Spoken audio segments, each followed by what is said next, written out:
Sefo, you said people stopped you in Safeway last week. What's been the reaction since Saturday for you? I've kind of, I don't know. I've kind of been hiding in my house. I've had some schoolwork to catch up on, so I've been doing that.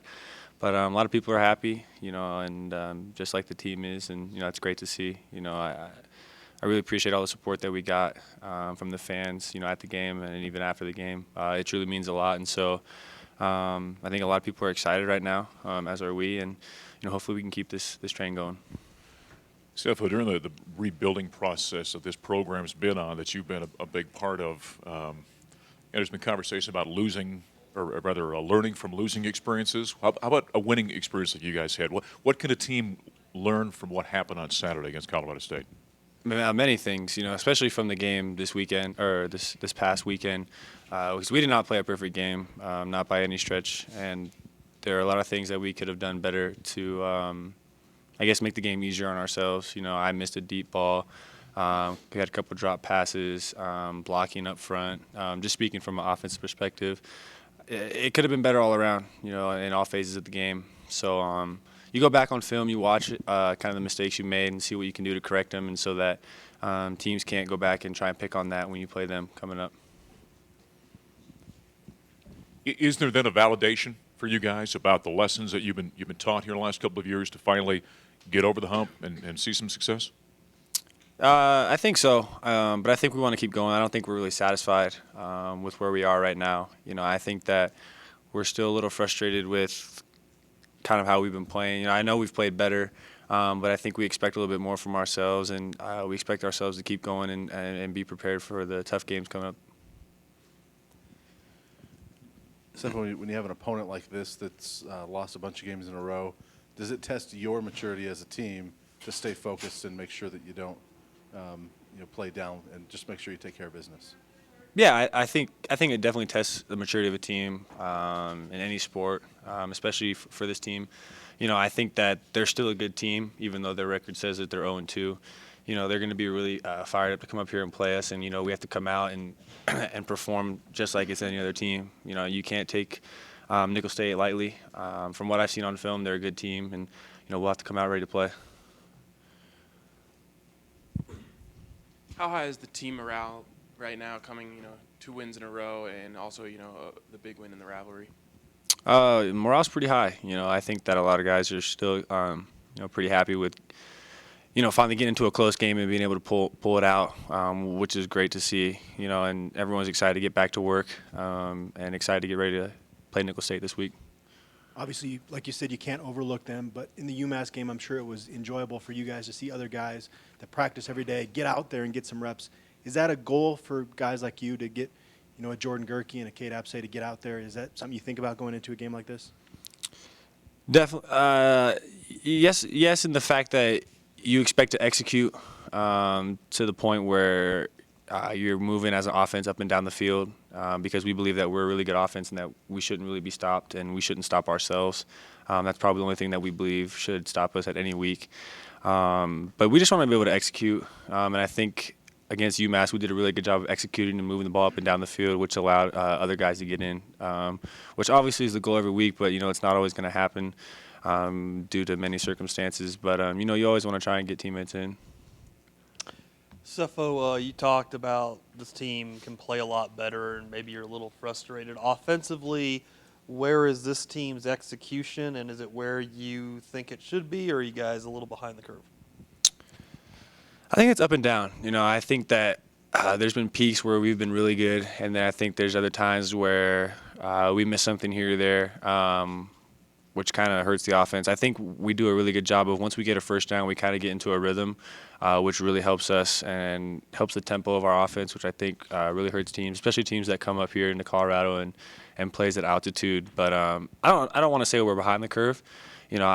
Maybe we're on the curve or going forward. I just think we just need to be more consistent as an offense as a whole, because it's never just one position in a game that just continually messes up.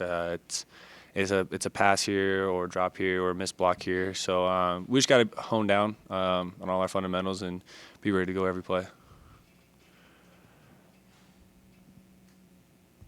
You talk about what you have seen on film with Nicholls State that you feel like they do well? Yeah, totally. I think their DBs play really well. They play a lot of single high, which is kind of crowding the box. So, but I definitely think that their secondary is kind of their strong point. They rotate a bunch of guys back there, and so we'll have to be ready for a couple of different things that they also throw at us. If I'm not mistaken, Diego is one of your roommates. Yes. How yes. excited were you for him to finally get that? Very excited. You know, I think that especially for him to kind of get the, I guess, redemption shot because, you know, he messed up on the end of regulation. There it is, end of regulation, missed field goal.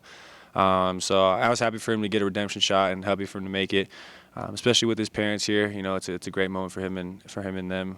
So just ecstatic for him, you know, to kind of hit the shot. For people who don't know him on quite that level, what can you tell them about Diego as a person?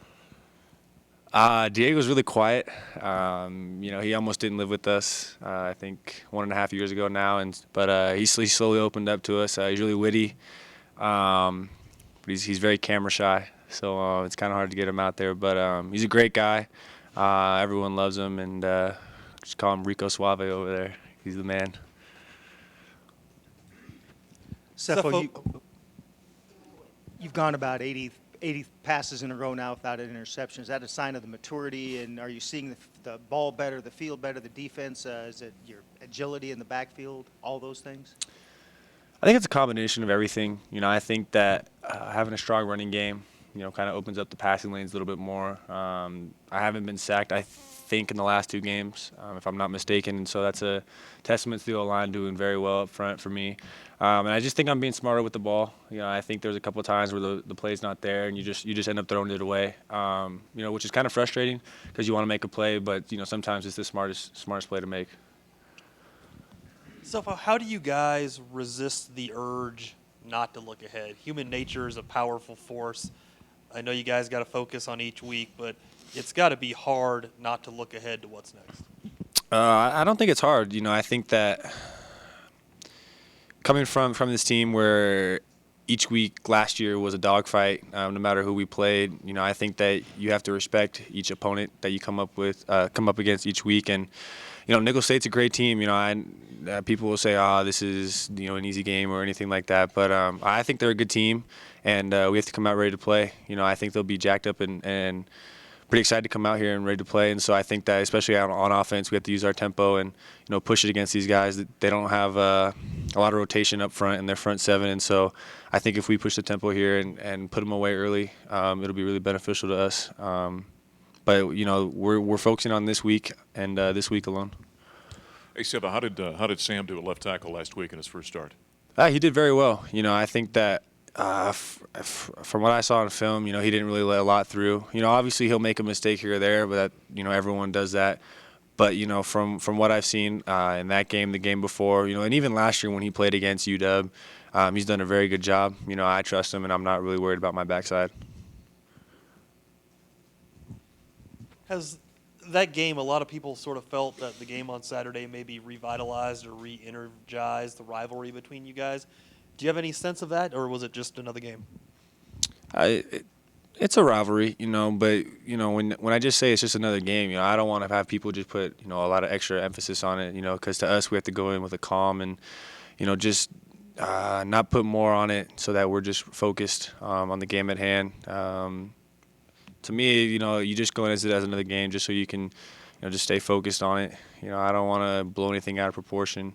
You know, even when you go into a championship game, you know, which I think is every week, but if you go into a championship game, you want to, you know, go into it as a calm and focus so that you're not worried about putting extra worry on anything.